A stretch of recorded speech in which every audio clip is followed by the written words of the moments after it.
Di era pemerintahan dinasti Umayyah yang saat itu dipimpin oleh Khalifah Abdul Malik bin Marwan, ada seorang pemuda tampan yang senang sekali mengendarai kuda.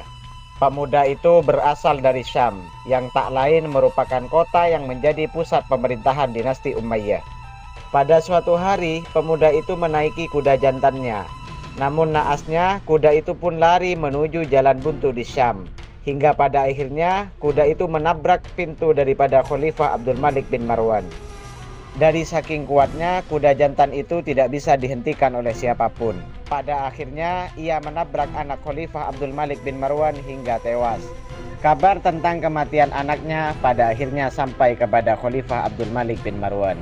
Ia pun sangat murka dan menyuruh si pemuda pemilik kuda itu untuk menghadap. Mendengar panggilan dari khalifah atau sang raja, pemuda itu pun ketakutan dan ia tahu konsekuensi apa yang harus ditanggungnya.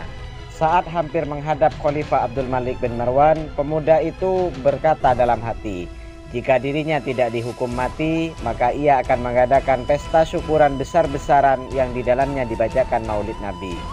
Ketika pemuda itu menghadap, Khalifah Abdul Malik bin Marwan yang asalnya marah besar hanya bisa tertawa terkekeh.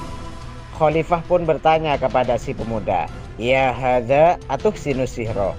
Hei, kamu pandai sekali menyihir ya.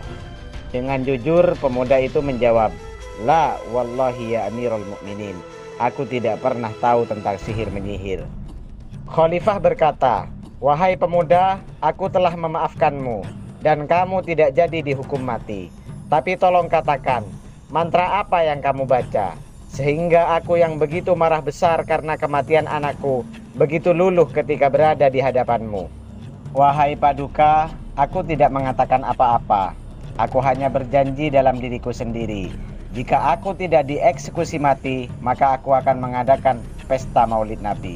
Mendengar hal itu, Khalifah Abdul Malik bin Marwan pun mengapresiasi. Ia berkata kepada si pemuda, "Wahai pemuda, kamu tidak akan dihukum perihal kematian anakku. Dan ambillah 1000 dinar ini sebagai biaya pesta Maulid Nabimu." Sungguh beruntung sekali, pemuda yang menjadi sebab tewasnya anak raja yang ditakuti justru tak dihukum mati. Malah ia diapresiasi dengan 1000 dinar atau 3 miliar jika dikonversi karena berkat Maulid Nabi. Shallu ala Nabi Muhammad.